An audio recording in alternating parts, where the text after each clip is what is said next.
आशा, निराशा, कामका। इसलिए सारे सब फ्री होकर के रहो भाई, काहे की चिंता। इसलिए संसार को अपने ऊपर हावी मत होने दो, है। क्यों, ये है ही नहीं, जब है ही नहीं तो हावी क्यों होने दो, फ्री होके रहो, बिल्कुल फ्री होके रहिए।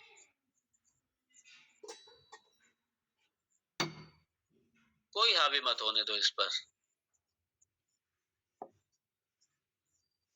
इसे अंडर एस्टिमेट भी करने की जरूरत नहीं है, ओवर एस्टिमेट भी करने की जरूरत नहीं है। अति मूल्यांकन भी मत करो और इसका निम्न मूल्यांकन भी मत करो। ये व्यवहारिक सत्ता ठीक है, जैसा है।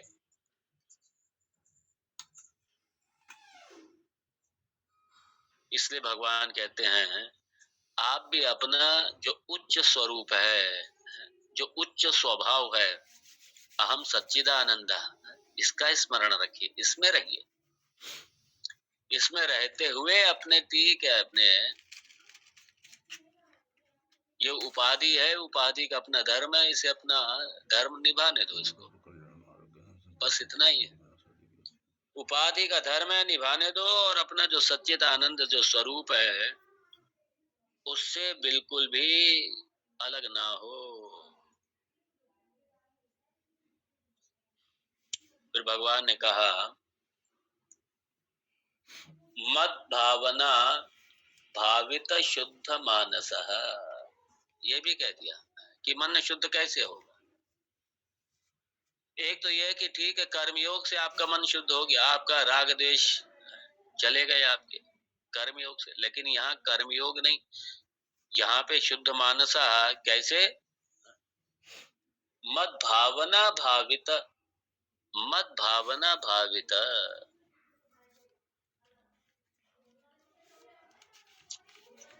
जैसे यहाँ पे निधिध्यासन, मद भावना मतलब सच्चिद आनंद जो ब्रह्म है उसके ही स्वरूप से ही भावित, उसके ही स्वरूप से ही भरे हुए, या कह दीजिए राम निधिध्यासन। लेकिन समस्या यही आएगी, अगर मैं राम नाम लूंगा तो आप लोग तुरंत एकदम राम मतलब धनुषधारी राम एकदम से आपके दिमाग में आ जाएगा, लेकिन यहाँ धनुषधारी राम से मतलब नहीं है राम जी का, यहाँ राम से मतलब आत्म तत्व से, राम से मतलब आत्म तत्व रूप से। तो अपने आत्म स्वरूप से, अपने सच्चिदानंद स्वरूप से, ये मत भावना, मत भावना मतलब आत्म भावना भाविता, शुद्ध मानसा। शुद्ध मानसा मतलब क्या है कि अब मन पे संसार का कब्जा नहीं है, क्योंकि संसार अशुद्ध है, और जब अशुद्ध संसार ही मन से चला गया, जब सारा संसार ही मन से चला गया, बाधित हो गया, तो ये है शुद्ध मानसा, ये शुद्ध मन है, जहां पे संसार नहीं है, संसार का लेश मात्र भी नहीं है, संसार की कोई समस्या भी नहीं है, कोई द्वैत नहीं है, अद्वैत स्थिति है, मन की अद्वैत स्थिति है, द्वैत स्थिति नहीं है। द्वैत का मर्दन हो गया, सारे प्रपंच का मर्दन हो गया, प्रपंच की समस्याओं का भी मर्दन हो गया। इसलिए मत भावना भाविता शुद्ध मानस, यहाँ पे शुद्ध होगा आपका।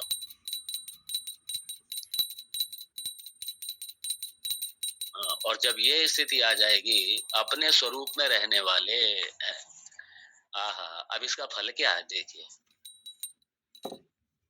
ये इस अवस्था में आने के बाद, जब ये अवस्था आएगी तब सुखी भव, तब आप सुखी होगे। और अगर ये अवस्था है तो इसका फल यही है, सुखी भव। सुख हम चाहते हैं, इससे सुख मिलेगा,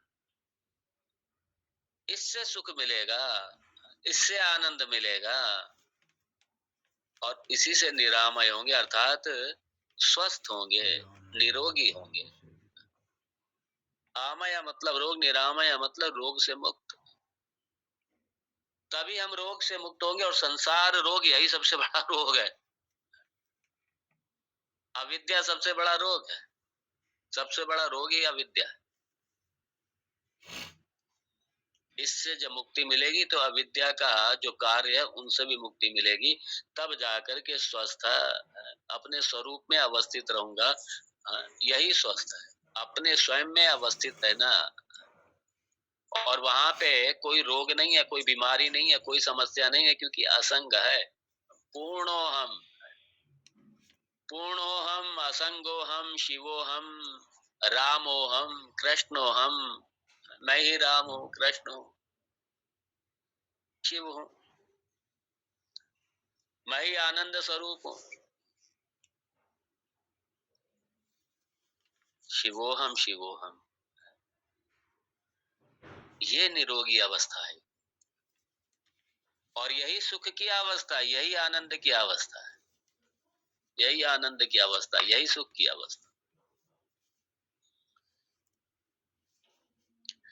ये फल श्रुति, शुद्ध मानस।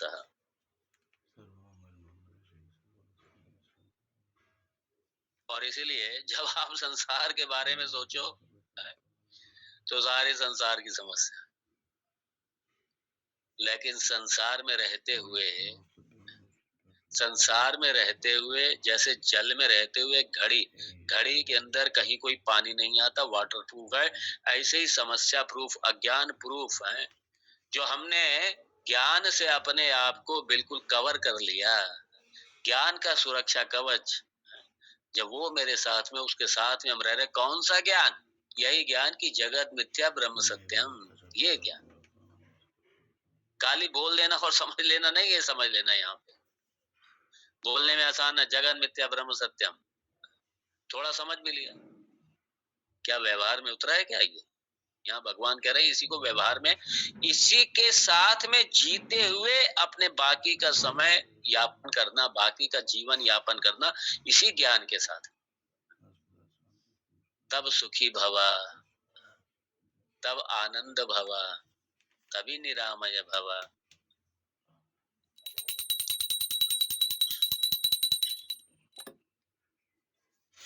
निरामय, सारे रोगों से, सारी समस्याओं से मुक्त, निरामय। इसलिए भगवान कह रहे हैं कि बचो, इसलिए ये संसार की अति व्यवस्था, संसार की अति व्यस्तता, आपाधापी, तमाम दुनिया भर का कचरा, तमाम दुनिया भर की समस्याएं, टेंशन, स्ट्रेस, खामखा, जब ये मिथ्या हो गई, संसार ही मिथ्या होगा, तो समस्या रही कहाँ इसकी? इसलिए जब सबका बात हो गया, इसलिए अवॉइड करो इसको, है।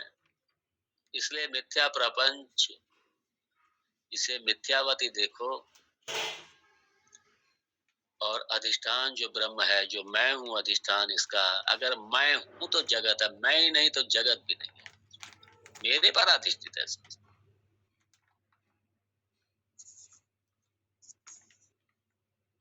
इसलिए ये सारा ऑक्यूपेशन है, सारी मन की व्यस्तता है, ये उतार के रखो गठरी अपनी। हम सबकी स्थिति यही है संसारियों की। मैं इसका दृष्टांत आपको दे चुका हूँ कई बार। कई बार रेलवे स्टेशनों पे, या कई बार कहीं इधर उधर जाओ आप मार्केट में, तो कोई ना कोई विक्षिप्त आपको मिल जाएगा, वो दुनिया भर का कचरा इकट्ठा करता रहेगा।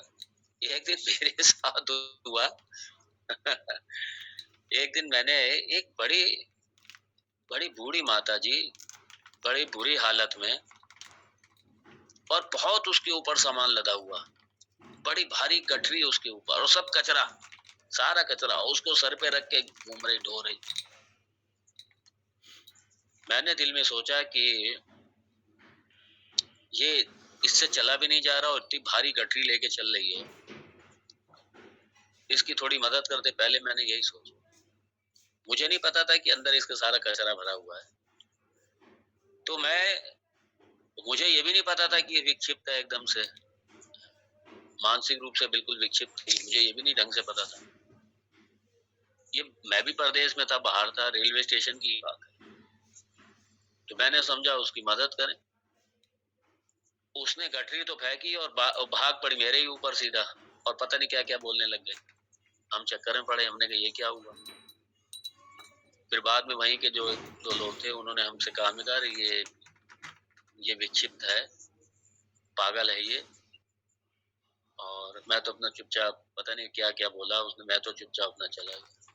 हमारे संसार की भी यही स्थिति है। और अगर पात्रता ना हो, प्यास ना हो, अंदर भूख ना हो, इसके प्रति आकर्षण ना हो, सत्संग के प्रति, ब्रह्म विद्या के प्रति,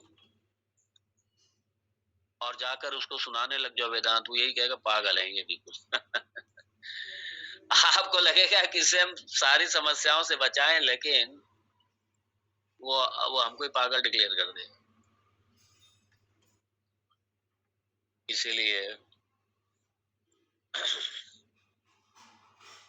ये पात्रों का विषय है। और यहाँ सारे आप लोग सब अधिकारी हैं, सारे सब अधिकारी। अब भगवान यहाँ पे 61वें श्लोक में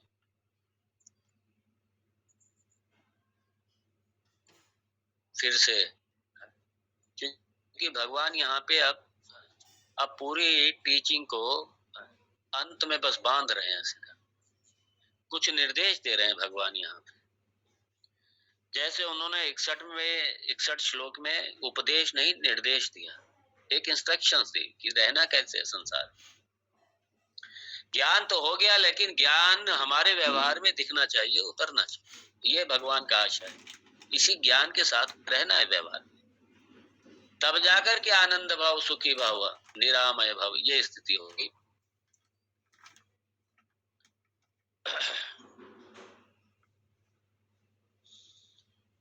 अब भगवान यहाँ 61वें श्लोक में कुछ और निर्देश दे रहे हैं, आइए देखें। य सेवते माम गुणम गुणात् परम, हृदा कदा वा यदि वा गुणात्मकम, सोहम स्वपादांचितरेणुभिः स्पृशन्, पुनाति लोकत्रितयं यथा रविः। बहुत सुंदर, बड़ा सुंदर। भगवान कह रहे हैं यहाँ देखिए, यहाँ पे यहाँ पे ये नहीं कहा कि ब्राह्मण करे या क्षत्रिय करे, वैश्य करे, शूद्र करे, यहाँ मतलब कोई भी, स्त्री वैश्य तथा शूद्र है। भगवान भी कहते हैं चाहे वैश्य है, स्त्री है, शूद्र है, सबको अधिकार है। मेरे पास आने का सबको अधिकार है, मुझे पाने का सबको अधिकार है। और यहाँ पे भगवान ने साफ कह दी, यह सेवते, जो भी हो, यह सेवते, कोई भी जो अधिकारी पुरुष है, जिसके पास साधन चतुष्टय संपन्न अधिकारी है, और साथ में ये विद्या भी है। अब यहाँ चूंकि भगवान कब कह रहे हैं, यहाँ किसके लिए आया, मतलब जिसके पास ये विद्या है, जो इस तरीके से जीने वाला है, जो इस विद्या को प्राप्त कर चुका है, विद्या के साथ में रहने वाला है। और जब विद्या है तो इसका मतलब साधन चतुष्टय संपन्न अधिकारी तो है ही वो। और वो कोई भी हो सकता है, वो बाल हो सकता है, वृद्ध हो सकता है, दुनिया के किसी प्रांत का हो सकता है, दुनिया की किसी जाति का हो सकता है, दुनिया की किसी संस्कृति का हो सकता है, किसी मजहब का हो सकता है, किसी पंथ का हो सकता है। अगर ये विद्या उसके पास में है, ये विद्या उसने सीखी है और इस तरीके से वो रह रहा है, यह सेवते माम, मुझे, माम भगवान राम जो कह रहे हैं, माम यहाँ पे आत्म तत्व के लिए आया। भगवान आत्म तत्व की तरफ है, क्योंकि यहाँ पे सगुण है, ये जो धनुषधारी राम है उसकी तरफ संकेत नहीं कर रहे, यहाँ पे राम संकेत कर रहे हैं अपने आत्म तत्व के ऊपर, अर्थात जिसने उस ब्रह्म तत्व को, आत्म तत्व को, यह सेवते, यह सेवते, और सेवते मतलब क्या है, सेवते, सेवते मतलब जो भी इस साधन में लगा हुआ है, या तो सिद्ध हो गया है, अगर सिद्ध नहीं हुआ है तो जो भी साधन में लगा हुआ है, कौन सा साधन? यही श्रुति श्रवण मनन निधिध्यासन, इस साधन में जो लगा हुआ है,